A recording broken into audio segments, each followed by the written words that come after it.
ప్రతిపక్షంలో ఉన్న వాళ్ళు కూడా మేము అధికారంలోకి వస్తే చేస్తామని హామీలు అయితే ఇస్తున్నారు. కానీ తీరా వచ్చిన తర్వాత మాత్రము అది ఎక్కడ కూడా ఆచరణ కావట్లేదు అని మీరు కూడా చాలా సందర్భాల్లో చెప్తూ వచ్చారు. సో ఇవాళ ధర్నా ద్వారా మీరు ప్రభుత్వానికి ఏం చెప్పదలుచుకున్నారు? అసలు మీ డిమాండ్లు ఏంటి, మీ సమస్యలు ఏంటి? ముందుగా ఏఐటీవీ యాజమాన్యానికి రాష్ట్రంలో పనిచేస్తున్న అవుట్సోర్సింగ్ ఉద్యోగస్తులందరి తరపున మా రాష్ట్ర జేఏసీ పక్షాన ప్రత్యేక ధన్యవాదాలు తెలియజేస్తున్నాను. ఈరోజు నాటి తెలంగాణ ఉద్యమం మొదలైన కానించి ఆ రోజు మేము ఉద్యమంలో కూడా మా యొక్క ఈ తెలంగాణ వస్తే నీళ్లు నిధులు నియామకాలతో పాటు మా యొక్క జీవితాలు బాగుపడతాయని చెప్పి ఆ రోజు తెలంగాణ ఉద్యమంలో పాల్గొన్నాం. నాటి తెలంగాణ ఉద్యమంలో కూడా మమ్మల్ని ఒకే ఒక సంతకంతో మా ఉద్యోగాలు రెగ్యులర్ అని చెప్పి గత ప్రభుత్వంలో కూడా పెట్టడం జరిగింది. మేము అప్పటికి ఒక 10 సంవత్సరాలు ఇప్పుడు అయిపోయింది. అప్పటికి మళ్ళీ ఇప్పుడున్న ప్రభుత్వం కూడా మేము అధికారంలోకి వస్తే కంపల్సరీగా మిమ్మల్ని రెగ్యులర్ చేస్తాను కూడా వీళ్ళు మాట ఇవ్వడం కూడా జరిగింది. దాంతోపాటు ఏజెన్సీ విధానాన్ని రద్దు చేసి ఒక కార్పొరేషన్ ఏర్పాటు చేస్తామని చెప్పడం జరిగింది. ఇప్పుడు కూడా 2 సంవత్సరాలు దాటిపోయింది. మేము ఈ ప్రభుత్వాలకు ఈ వేదిక ద్వారా కూడా తెలియజేస్తా ఉన్నాం. ఈరోజు ప్రభుత్వాలే దగ్గర ఉండి శ్రమ దోపిడీ చేస్తే ఇవాళ 2 లక్షల మంది పైచిలకు అవుట్సోర్సింగ్ ఉద్యోగస్తులం రాష్ట్రంలో 52 డిపార్ట్మెంట్లో పనిచేస్తూ ఉన్నాం. ఈరోజు రిక్రూట్మెంట్ లేని కారణంగా మొత్తం కీలకంగా అవుట్సోర్సింగ్ ఉద్యోగస్తులం పనిచేస్తూ ఉన్నాం. ఇవాళ 2 లక్షల మంది పైచిలకు మా మీద 8 లక్షలు 10 లక్షల మంది కుటుంబాలు ఆధారపడ్డాయి. ఈరోజు 13,000 రూపాయలకు మేము ఎట్లా బతకాలని చెప్పి ప్రభుత్వాన్ని గత 10 నుంచి ఇప్పుడు 12 సంవత్సరాల నుంచి అడుగుతా ఉన్నాం. ఇవాళ 10,000, 12,000, 13,000 రూపాయలతోని మేము అగమ్యంగా బతకలేని పరిస్థితి. అలా రోడ్డు మీద పడుతున్నాయి మా బతుకులు. మీరు అధికారంలో ఉన్నప్పుడు ఒక రకంగా ప్రతిపక్షంలో ఒక రకంగా చెప్తా ఉన్నారు, కానీ వాటికి అమలు నోచుకోవటం లేదు. దయచేసి ఏ ప్రభుత్వాలైనా మాలాంటి చిన్న ఉద్యోగస్తుల మీద దయ చూపండి, జాలి చూపండి. మేము అడిగేది హక్కుతో పాటు మేము ప్రార్థన కూడా పడతా ఉన్నాము. ఈ ఏజెన్సీ విధానాన్ని ప్రభుత్వం పూర్తి స్థాయిలో రద్దు చేయండి. ఒకవేళ మీరు రెగ్యులర్ చేయని పక్షంలో, కోర్టులు తీర్పు లేని పక్షంలో మనకు ఒక వ్యవస్థ ఉన్నది. ఇవాళ 2 రాష్ట్రాలలో 3 రాష్ట్రాలు అమలు అవుతా ఉంది. ఇలా ఉమ్మడి ఆంధ్రప్రదేశ్లో, ఉత్తరప్రదేశ్ లాంటి రాష్ట్రాలలో ఈ ఏజెన్సీ విధానం అనేది ప్రభుత్వం పూర్తిగా రద్దు చేసి ఒక కార్పొరేషన్ ఏర్పాటు చేసి ఈ కార్పొరేషన్ ద్వారానే ఉద్యోగస్తుల రిక్రూట్మెంట్ జరుగుతూ ఉంది. అలాగే ఈ కార్పొరేషన్ ద్వారా 1వ తారీఖు జీతాలు అందించడం జరుగుతూ ఉంది. ఇలా మేమందరం కోరుకుంటుంది, ఇలా 10 సంవత్సరాలు 15 సంవత్సరాలు పనిచేసిన తర్వాత నిట్ట నిలువుగా ఇలా రాత్రి పొమ్మని అంటున్నారు ఉద్యోగాల నుంచి. ఇలా మేము ఇలా మా వయసు ఒక 15 ఏళ్ళు 20 ఏళ్ళు పనిచేసిన తర్వాత 45 ఏళ్ళు వచ్చిన తర్వాత ఇవాళ మమ్మల్ని ఉద్యోగం నుంచి ఉన్నట్టుండి పొమ్మంటే కూడా మేము ఇవాళ రోడ్డు మా వయసు 45 ఏళ్ళకి వచ్చిన తర్వాత మా పిల్లలు పెద్దగా అవుతున్నారు. ఇప్పుడు మేము ఎక్కడికి పోవాలని కూడా అడుగుతాం. మాకు భద్రత కూడా లేని పరిస్థితి ఏర్పడ్డది. ఇవాళ మనం తెచ్చుకున్న తెలంగాణ ఎక్కడ ఉంది, ఇవాళ ఎక్కడుంది? నేను ఇదే తెలంగాణ రాష్ట్రంలో మేము ఉస్మానియా యూనివర్సిటీలో అన్నగారితో మేము ఉద్యమాలు చేసినాం. ఇలా ఆంధ్రప్రదేశ్ వద్దు అన్నారు, మాకు తెలంగాణ వద్దు అని కట్టడి చేసిరు. ఆ రోజు మేము అయినా ప్రాణాలు తెగించినాం, కొట్లాడినాం. ఉస్మానియా యూనివర్సిటీ వేదికగా ఆ రోజు ఓయూ గర్జనలో కూడా మేము పాల్గొన్నాం. తర్వాత పాల్గొన్నాం.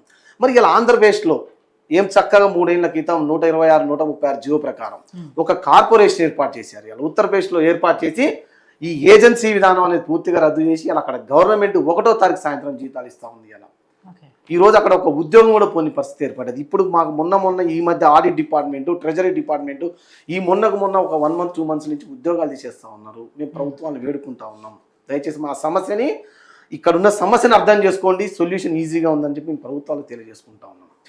రైట్. అంటే అవుట్సోర్సింగ్ ఉద్యోగులు మెయిన్గా మీరు అడిగేది రెగ్యులర్ చేయమని, దాంతోపాటు ఇంకా కొన్ని డిమాండ్స్ ఉన్నాయి, వేతనాలు ఏవైతే ఉన్నాయో ఏజెన్సీ విధానం. ఈ ఏజెన్సీ విధానం ఏంటంటే ఎలా రిక్రూట్ చేసుకుంటారు, దానివల్ల మీకు వచ్చిన ఇబ్బందులు ఏంటి అని? ప్రభుత్వము ఈ అవుట్సోర్సింగ్ ఉద్యోగస్తుల్ని తీసుకునే క్రమంలో నాటి చంద్రబాబు నాయుడు గారు తీసుకొచ్చినటువంటి ఇది ఒక పూర్తిగా ఈ హైటెక్ సిటీ లాంటి కాలం తీసుకొచ్చినటువంటి ఇది సమస్య. ఇది ఒక ప్రభుత్వానికి ఉద్యోగస్తులకు మధ్య ఒక అవుట్సోర్సింగ్ ఏజెన్సీ, ఒక వ్యక్తిని ఒక ఏజెన్సీలను తీసుకొచ్చారు మేడం. ఈ ఏజెన్సీల పని ఏంటంటే ప్రభుత్వానికి ఎంతమంది కావాలో అంతమంది చెప్పినప్పుడు వీళ్ళు ఒక రిక్రూట్మెంట్ ద్వారా మమ్మల్ని తీసుకుంటారు. తీసుకున్న తర్వాత ఈ క్రమంలో వాళ్ళకున్న రూల్స్ ప్రకారం ఏంటంటే ప్రభుత్వానికి జీతం వచ్చినా ఇవ్వకపోయినా ఖచ్చితంగా 3 నెలల వేతం వాళ్ళు గవర్నమెంట్కు డిపాజిట్ చేయాలి. ఒకవేళ గవర్నమెంట్ ఆర్థిక పరిస్థితి ఉన్నా లేకపోయినా వీళ్ళు 3 నెలల జీతం ఇచ్చి మాకు పెంచి పోషించాలి. ఇది ఎక్కడ కూడా అమలు కావటం లేదు ఏజెన్సీలకు. కారణం ఏంటంటే ఆ ఏజెన్సీలు నడిపిస్తున్నటువంటి వాళ్ళ యొక్క రాజకీయ నాయకులు అనుసంధానటువంటి అనుబంధాలు ఉంటారు. అలాగే ఒక ఏజెన్సీ అనేవాడు ఒక ఉద్యోగస్తుడికి ఈపీఎఫ్ కట్టాలి, ఈఎస్ఐ పే చేయాలి, కంపల్సరీగా ఈఎస్ఐ కార్డు ఇవ్వాలి. అలాగే వీళ్ళకు 18% మేడం, అసలు ఇది మేము చెప్పుకోలేని పరిస్థితి, అలా మీడియాలు చెప్పుకుంటా ఉన్నాం. జిఎస్టీ అనేది 18% మా మీద కడతా ఉన్నారు. మనుషుల మీద ఒక 18% జిఎస్టీ కడతా ఉన్నది గవర్నమెంట్. అదే మీరు నాకు ఇచ్చిన డీటెయిల్స్ లో అదే ఉంది. నేను అందుకే అంటే ఏజెన్సీ విధానం ఏంటి అని అడిగింది. ఏజెన్సీ వాళ్ళు జిఎస్టీ 18%, వాళ్ళు కమిషన్ 4 to 6% ఏదో మీరు నాకు ఇచ్చిన ఈ డీటెయిల్స్ లో ఉన్నాయి. మనుషుల మీద 18% జిఎస్టీ ఏంటి అనేది నాకు అర్థం కాలేదు. అయితే వీళ్ళు జిఎస్టీ ఏమంటారంటే ఇది ఒక సర్వీస్ ఓరియంటెడ్ కాబట్టి దీనికి జిఎస్టీ ఇస్తామని అంటున్నాం.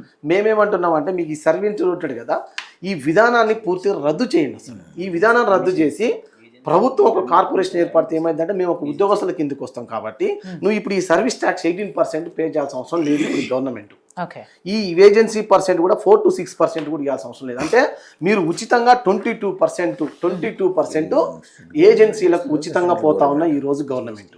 అది ఇంకొకటి, ఇవాళ ఒక కేటగిరీ 15,006 రూపాయలు ఉన్నటువంటి ఒక మొదటి కేటగిరీ జీతానికి 22,136 రూపాయలు ప్రభుత్వం రిలీజ్ చేస్తుంది. కానీ మా చేతికి వచ్చేసరికి 13,600 వస్తుందంటే సుమారు 7-8 రూపాయలు వాళ్ళ చేతిలో పోతా ఉన్నాయి.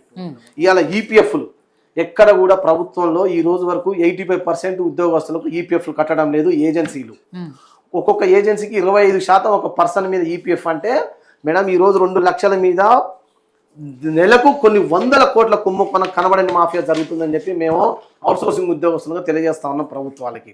కొన్ని వందల కోట్ల కుంభకోణం జరిగే భూమాఫియా వీటన్నిటికంటే కూడా ఇవాళ రక్తం ఈ జలగలు కనుక రక్తం కనుక ఎట్లా పీలుస్తాయో ఇటు ప్రభుత్వాలే దగ్గర ఉండి శ్రమ దోపిడీ చేస్తూ మాకు అలా జీతాలు ఇవ్వకుండా ఆర్థిక పరిస్థితి చేస్తూ ఉన్నాయి ఈ ప్రభుత్వాలు.